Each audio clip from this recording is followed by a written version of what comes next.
Hello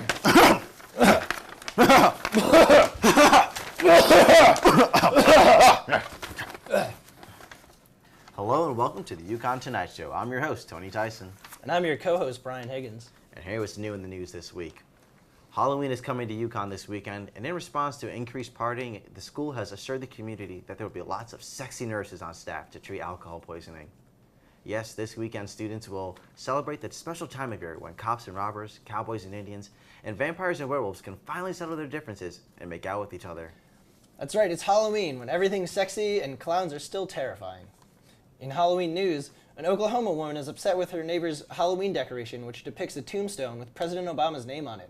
The woman withdrew her complaint after the man changed the name to Janet if she doesn't shut her mouth. A 92-year-old mansion and popular ghost hunting destination in California will most likely be demolished in the coming months, despite protests from local residents. California officials are already developing strategies to deal with the upcoming influx of homeless ghosts. The town of Bosco, California has been terrorized in recent weeks by the appearance of nightmarish clowns chasing residents after dark. California officials are already developing strategies to deal with this influx of homeless clowns.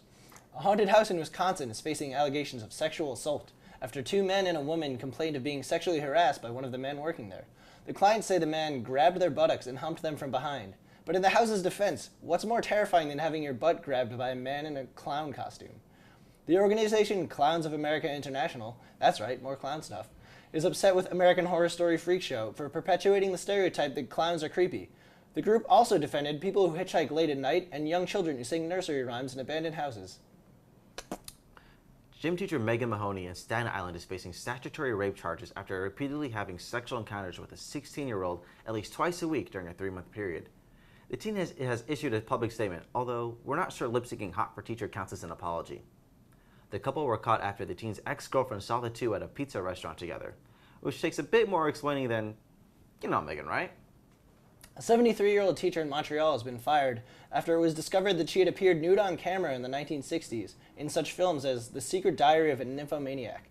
The teacher thinks it's wrong to fire someone over something they'd done over 50 years ago, although the school was much more concerned about the film's 2014 sequel. In more strangely sexual teacher news, a 22-year-old substitute teacher was fired on her first day of school after performing oral sex on a 17-year-old student.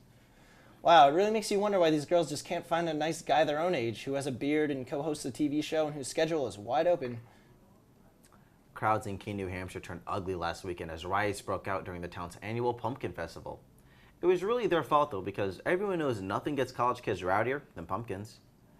Parents across the country are upset Toys R Us for selling action figures from the hit TV show Breaking Bad in their stores. The parents said they could handle the action figures, but it's the blue rock candy that really put them over the edge. A Harvard photographer in Guyana discovered a puppy-sized spider called the South American Goliath bird eater, although it's mostly being referred to as kill it! The DEA is responding to allegations that it has been impersonating actual Facebook users to catch drug dealers. Facebook says this is the main reason they're upset with the DEA, although they'd also like the Candy Crush invitations to stop. A new report from the Center on Juvenile and Criminal Justice showed that marijuana decriminalization in California led to a decrease in teen crime, overdose, and dropout rates, and an increase in tickets to Seth Rogen movies. A man in San Diego is being treated for internet addiction caused by excessive use of Google Glass. The man didn't say what he was constantly using Google Glass for, but he did ask how to delete his browsing history. In Russia, van advertisements of a woman cupping her barely concealed breasts led to roughly 517 accidents in one day.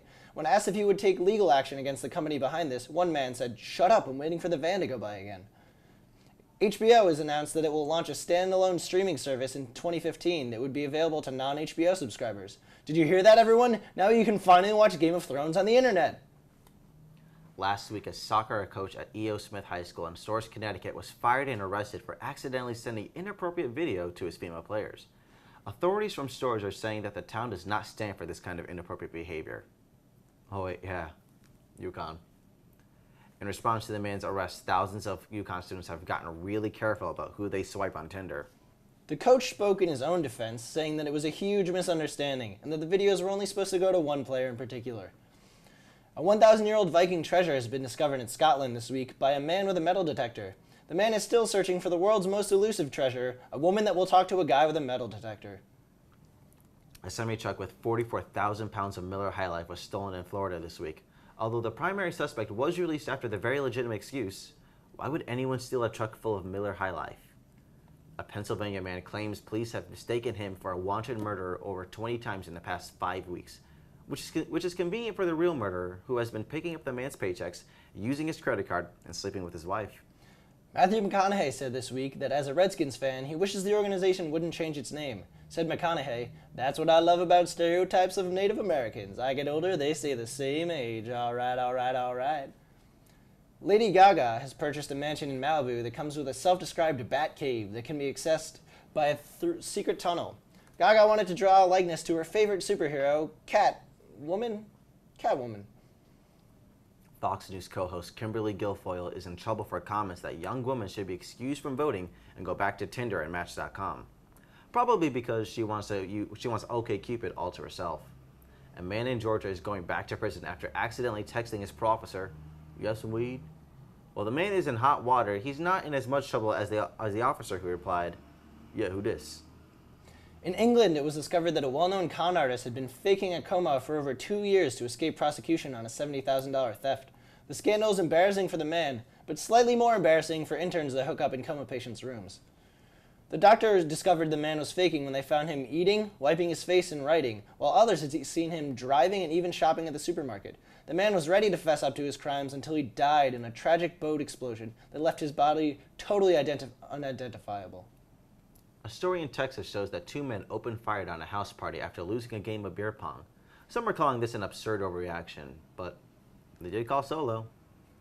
A group of hackers recently uploaded photos from over 200,000 teenager Snapchats online. The photos are mostly mundane, but don't look at the ones from E.O. Smith.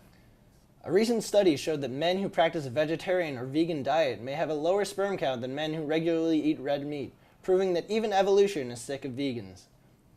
Another scientific report shows that the practice of sex is most likely 365 million years old and was started by a 4-inch aquatic animal called a placoderm.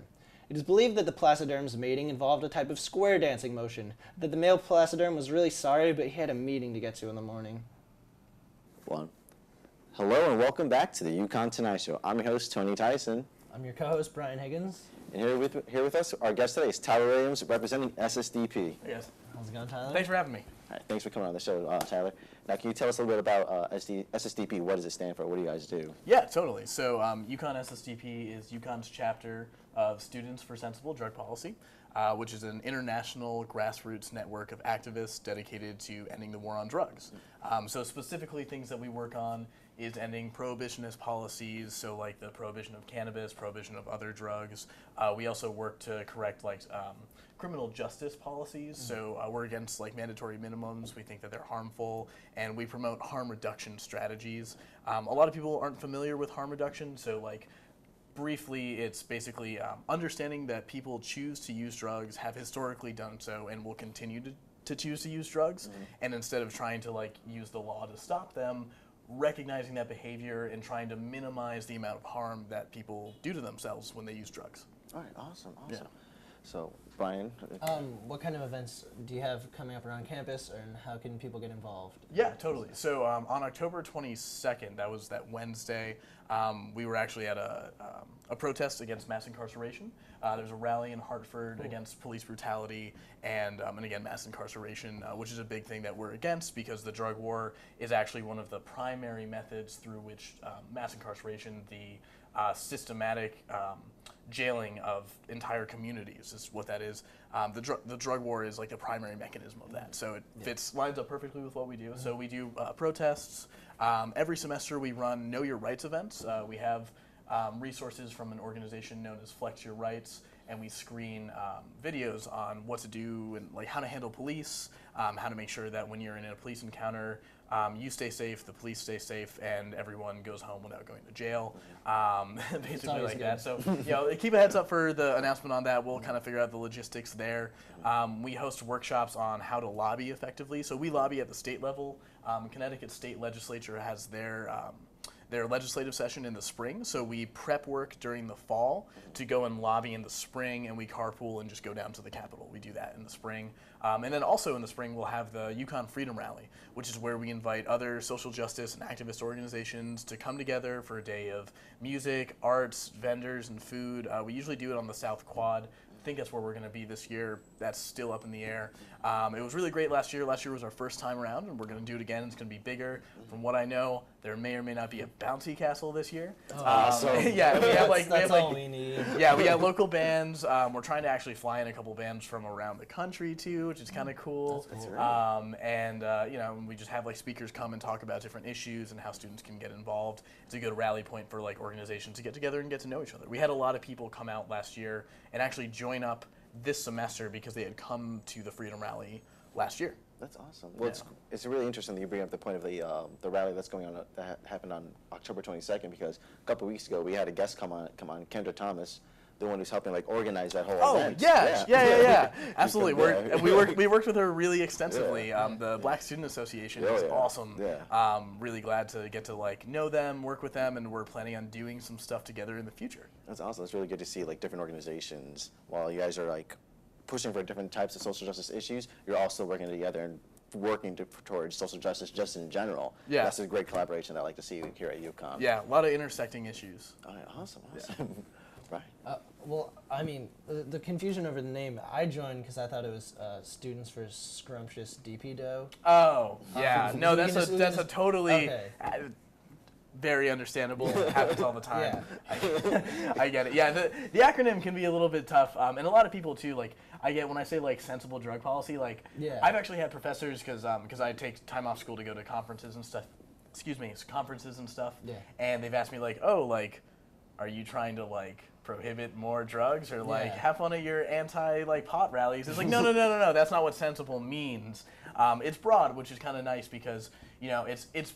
To me, I like it better than things like NORML or like the Marijuana Policy Project, because those things focus on like marijuana and cannabis and like that specific reform. We talk about all drugs because drug abuse and the issues of drug policy are huge and like multifaceted. So it allows us to kind of pick and choose the problems that we see.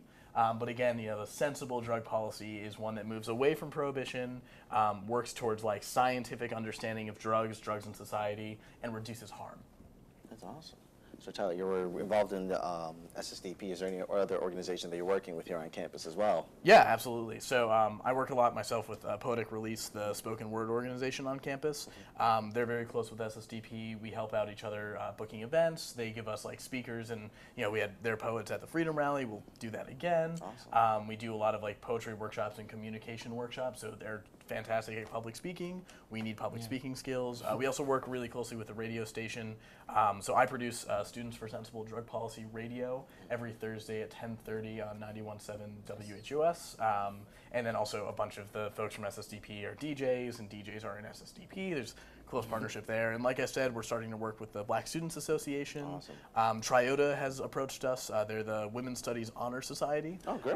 So we're hoping to work more with the Women's Center, and those groups are working to, you know, basically work on gender inequality and issues of like sexuality. The Rainbow Center is a big resource. We haven't done much with them yet, but definitely, you know, there's intersecting issues like all that. That's what draws me to drug policy. Is it's not about the drugs. It really is about the policies and the people and like kind of like society. So yeah.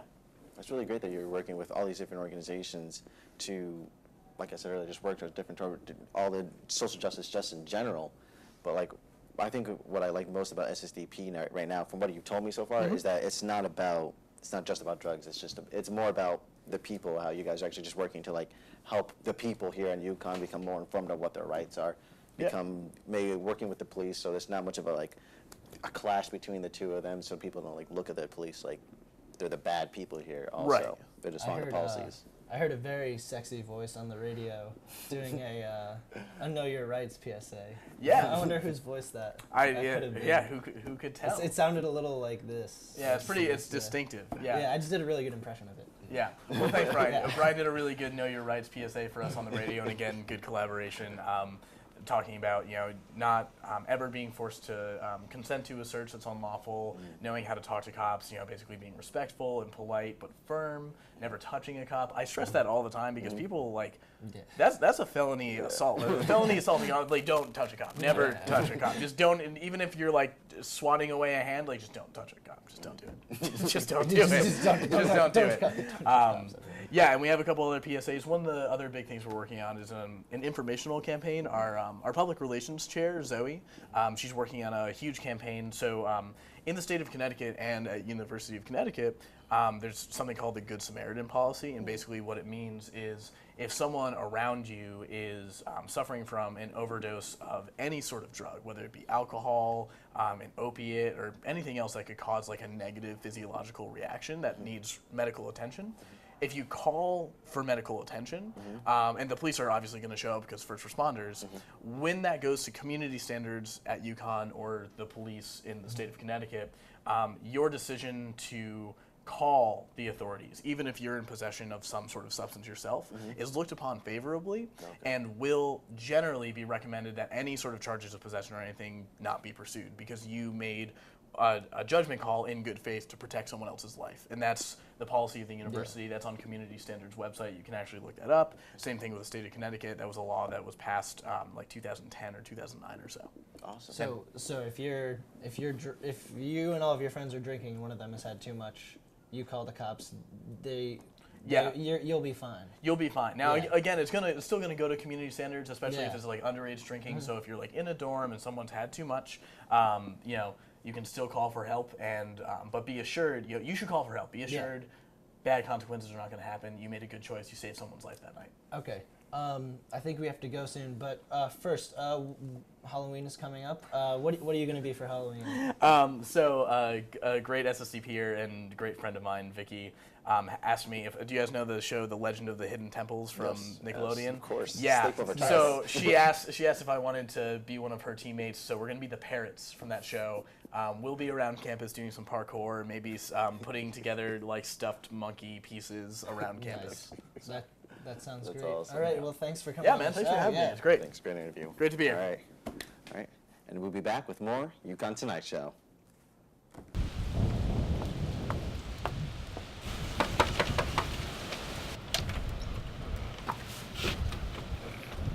I have something I want to tell you. So do I. Really? You go first. No, you go ahead. Okay. Well, we've been dating for a while now. It's only been 2 months. Yeah, I know, but really just want to tell you that I think I'm in love with you. I met someone else. What? Who?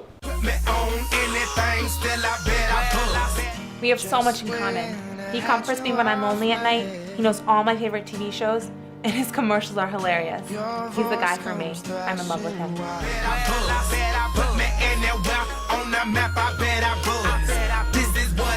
I love you. Sorry.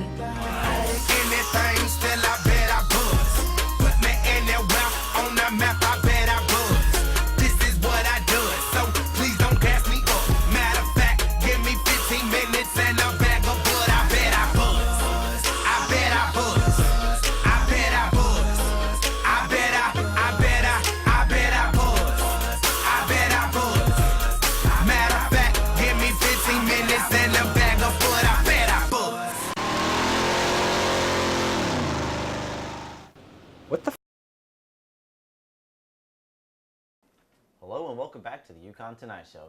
I'm your host, Tony Tyson. I'm your co-host, Brian Higgins. And today we have on our show today guests from the Pages to Stages production. Meg, I'm Meg. Travis. Awesome. Meg, Travis, tell us what you guys are on the show for. What are you advertising today? Okay. We have this upcoming show. It's called Twisted. It's a comedy musical, parody musical as well. It parodies Disney's Aladdin, kind of mixed with the musical Wicked. It's very funny, so we're here to kind of promote it. So, That's awesome. Yeah. Great show. Not appropriate for children. Okay. Oh yeah, don't bring kids. Yes. I am playing the part of Aladdin. Oh, okay. Oh, I'm Princess Jasmine. All right, cool. So you guys are the leads, basically the leads of the show. Mm-hmm. All right. Well, when is this production airing, or what are you guys presenting? Sorry, what was the question? When is I didn't hear the it. I was production clearing my being- throat.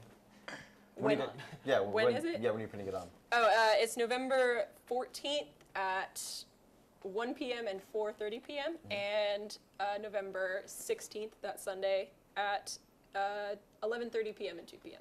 Okay. Those are the show times. That's awesome. So you guys are obviously involved in this organization. How does someone else get involved in Pages to Stages production? Well, what we do is we hang up flyers all over campus for our auditions. And in this case, we have one show, which is just a musical. But next semester, we're hoping to have a couple plays and a musical on top of that. Okay. And you'll see it advertised throughout the few weeks before it starts. And we'll have auditions, we'll have callbacks, the whole 9 yards, and then we'll contact somebody and let them know. And we have weekly meetings once a week on Thursdays from 6:30 to 8:30. So even if you're not in the show, you can still come, hang out with everybody, and join a committee to help put it together. All right, awesome. So people can still work as like production assistants in the play and whatnot if they don't want to be on stage still. All right, that's awesome. Awesome. What other plays and musicals have you guys put on in the past? Well, actually, this is our first semester here on campus. Oh, okay. We decided to get our charter and everything in the spring semester of this past year. It was a very stressful process, but all things that are difficult are usually worth doing. And so I'd say we're doing pretty well for our first semester, especially getting such a big production all set and done. We solidified a variety show as well that should be coming up after Twisted is finished, right before Christmas break. So Awesome. right in the sweet spot between before finals, give you something to relax. Awesome. So hopefully next semester we'll get a couple more shows going and kind of just continue to keep the snowball rolling. That's awesome. All right. So can you tell me a little bit about yourselves and how you each actually got involved in this organization? I know you just said it started last semester, but what made you go get involved in this? Well, I was actually part of the group of 4 people who started the organization. I am vice president and event coordinator. And essentially, we all sat down and we kind of wanted to give people the opportunity to go out there and write their own things, because this is such a big university, and it's a big university and there's a lot of talent here, and not everybody wants to dedicate their life to something like musical theater or just playwriting. So we figured, why not give them that chance? And so we let our members submit their own work, and it goes before a review board, and then if the club agrees, we'll put on the show for them. Because for a lot of people, their writing is just to themselves. They save it on their laptop or their tablet or whatever and don't look at it again. We provide them with that opportunity to see their dreams come to reality and put it on stage. Oh, okay. So these are all student-written productions?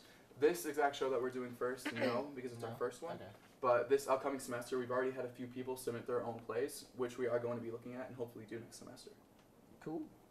That's awesome. So let's say if I wrote a play about a charming young African-American male coming from the hard streets of Cheshire, Connecticut, Brian will claim some parts of it have not been paved very well, so other parts are 7-Eleven. Let's just say it's a little risky to go back. It's pretty good. Yeah, you know. The school systems didn't even make the top 400 in the country. We were 405. Strategies. Oh, wow. Absolutely Ridiculous. tragic. Close call. It's amazing we made it this far. So if we wanted to do a play about that, and we obviously already know some people involved to get us the votes to get it produced, do you think that would actually be able to follow through, and would we get funding? I mean, I do expect my own trailer, course. I want my own water bottles. I don't like that Poland Spring stuff. I want what's the special type of water that we usually have here at UCTV? Tap? Tap, yes, tap. In some countries they call it tape. Okay. But we prefer to have that here. Do you think you guys we will set us up with it? How would that work for us? Yeah, definitely. We do have funding. We have like donation pages. It's all like a donation-based thing. But people who pitch their own shows, it's asked to have like a tentative budget. Nothing too expensive, obviously, because we're just starting out. So we don't have a huge amount of funds, but we definitely we've been doing well with like donations and fundraising and stuff. So yeah, so that could definitely happen. I'd be asking too much for fake snow to fall upon me while I stand outside next to a lamppost. See, I was thinking a sequel to the Lion King musical with the same props. Would that be a bit too expensive, maybe? It might be. We can look into it. I don't know how to get back to you. That's not a firm no. That's a possibility. It's a possibility. All right, I'm looking forward to that. All right, so you guys already explained how you guys are formed and everything, and a little bit about the play. Can you give us a little sneak peek into a little bit of the story or what your characters are, or is it just like you want to keep it under wraps? We'll give you a little something, but not too much. Cool. Okay. The story does focus around a man named Jafar, and some of you may recognize him from Aladdin. He is the royal vizier, and essentially his job under the Sultan is to make sure the kingdom runs smoothly. Okay. And the way Disney originally portrays Jafar is this power-hungry man whose search to overthrow the Sultan and rule the kingdom kind of overcomes all the rest of his qualities. Whereas in the adaptation that Twisted takes it, Jafar is actually a very great man who goes through a lot of development throughout the show.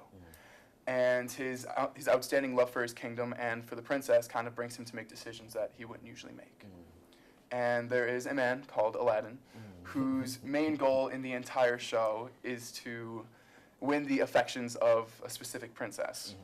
And so eventually, another man, a prince from another ruling kingdom, comes in and attempts to invade. And then Jafar sees the only way to save his kingdom is to steal a magic lamp with a genie. Of course, that's. I think Obama's doing that. Yeah, I heard he's about doing that. I mean, Yeah. this sounds legit. Totally. Yeah. So basically, this sounds like a parody, kind of like a parody the same way that when I was little, I read a book about like the Three Little Pigs and the Big Bad Wolf or whatever. But they've also done one where like the Big Bad Wolf is like the good guy. He's sick or he's got the cold. So this is basically just the usual villain's perspective, making him look good. That's kind of like where the Wicked comes in. It's like a mix of Wicked and Aladdin because Wicked obviously tells the story of the Wicked Witch of the West in Wizard of Oz. So it kind of brings both of those into play, like both aspects. Well, we're out of time.